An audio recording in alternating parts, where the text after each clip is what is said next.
संसार में आपको ऐसे कई लोग मिलेंगे जो आपको बताएंगे कि क्या करना है, किंतु उससे भी अधिक महत्वपूर्ण बात यह है कि क्या नहीं करना। आज मैं आपको ऐसी ही 3 बातें बताने वाला हूं जो आपको आपके जीवन में नहीं करनी है। पहली बात, आनंद में कभी वचन मत दो। आनंद आपके तर्क को हर लेता है और फिर आनंद में दिया गया ये वचन बाद में गले की फांस बन जाता है। दूसरी बात, कभी भी क्रोध में उत्तर मत दो।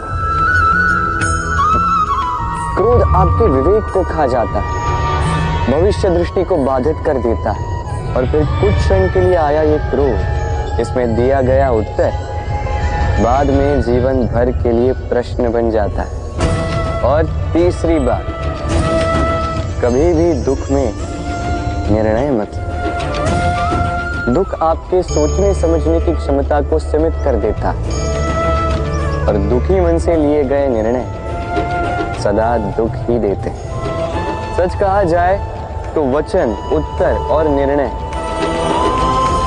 कभी भी जीवन में सोच विचार करके ही लेने या देने चाहिए। सोच विचार करके कार्य करोगे तो इस संसार में किसी भी समस्या का हल बूझना नहीं पड़ेगा। राधे राधे। आज मैं आपसे 3 प्रश्न पूछूंगा। तो पहला प्रश्न, ऐसा कौन है जिस पर लगातार प्रहार करने के पश्चात भी वो मुस्कुराए और आपको सुख? आपका उत्तर होगा धरती या वृक्ष। दूसरा प्रश्न, ऐसा कौन है जो बिना आपके कुछ कहे सब जान जाता, सब समझ जाता है और फिर निस्वार्थ भाव से आपकी सहायता करता है? अब आपका उत्तर होगा भाई या मित्र। और तीसरा प्रश्न, ऐसे कौन से भगवान हैं जो स्वयं विष का घूंट पीकर आपको जीवन का अमृत प्रदान करते हैं? अब आपका उत्तर होगा महादेव। यदि आपके उत्तर ये हैं, तो आपके उत्तर गलत है। इन सारे प्रश्नों का एक ही सही उत्तर है और वो है मां। स्तनपान करते समय आपने उन्हें कितनी लात मारी, किंतु फिर भी मुस्कुरा के वो आपको आशीष देती रही।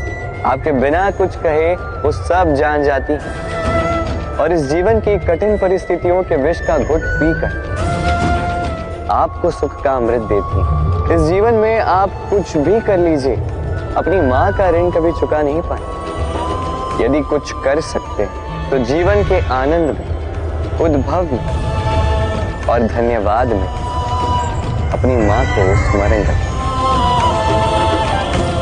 और मेरे साथ प्रेम से कहें राधे। सबसे अच्छा युद्ध वो जो कभी लड़ा ही न जाए, अर्थात समझौता, संधि हर आवश्यक परिस्थिति में शुभ होता है। अपने से शक्तिशाली से समझौता करने वाला विद्वान, अपने बराबरी वालों से समझौता करने वाला गुणवान और अपने से दुर्बल से हाथ मिलाने वाला दयावान। एक युद्ध आपको कई सारे शत्रु दे सकता है, किंतु एक समझौता आपको एक मित्र दे सकता है। इसलिए मुट्ठी तभी थामिए जब युद्ध को टालना असंभव हो जाए, अन्यथा हाथ बढ़ाकर मिलाइए, क्योंकि मिलने में सुख, जलने में नहीं। राधे राधे। गिरने में कोई आपत्ति नहीं, बस गिरो तो उस बूंद की भांति जो इस संसार को नया जीवन देती है, और उस उठने में भी कोई अच्छाई नहीं जिसमें किसी और के कांधों पर पाव रखकर उठा जाए।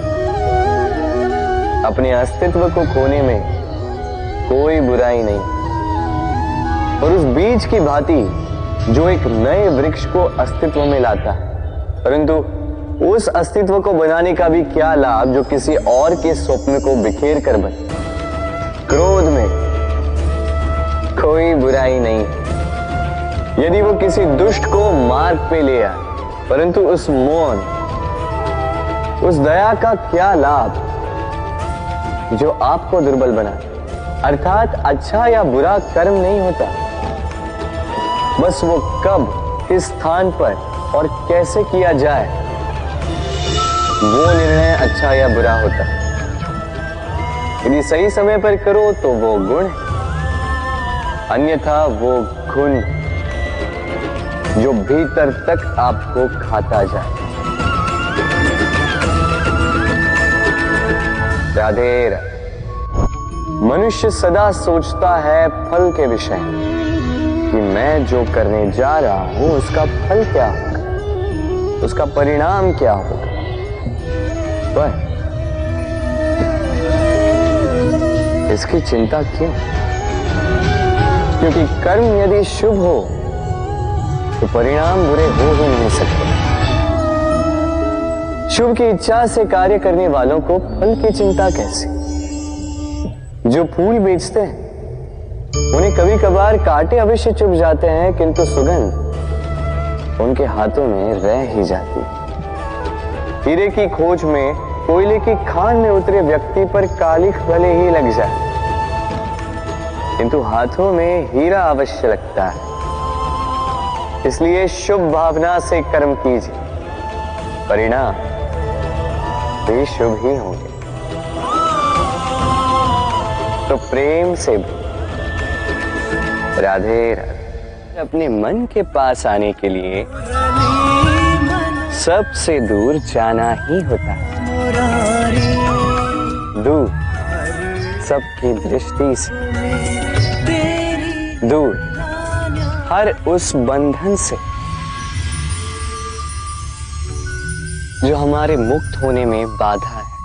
अपनी आत्मा से मिलना है, इस संसार के नियमों से दूर जाना ही होता। दूर हर पूर्वग्रह से, दूर हर निंदा, हर प्रशंसा, हर आलोचना, हर योजना से दूर। अब इसके लिए कोई ऐसा स्थान तो होना चाहिए रास के लिए जहां हम सारे संबंधों से मुक्त होकर अपनी आत्मा पर आनंद के घुंघरू बांधकर मुक्त हो सके, मुग्ध हो सके, स्वच्छंद होकर जीवन ताल पर पूर्ण ऊर्जा से नृत्य कर सके, सबसे दूर।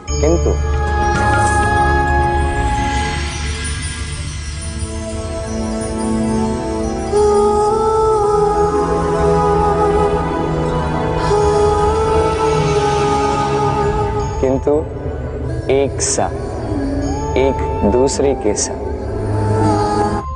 एक और महत्वपूर्ण बात, क्योंकि हमारा मन सबसे अधिक गोपनीय, इसीलिए रास का ये स्थान भी गोपनीय है। और इस रास स्थल में आने वाली हर एक कन्या मेरे लिए मेरे सखी से भी अधिक प्रिय, महत्वपूर्ण, अर्थात मेरी गोपनीय सखी होगी, मेरी गोपी होगी।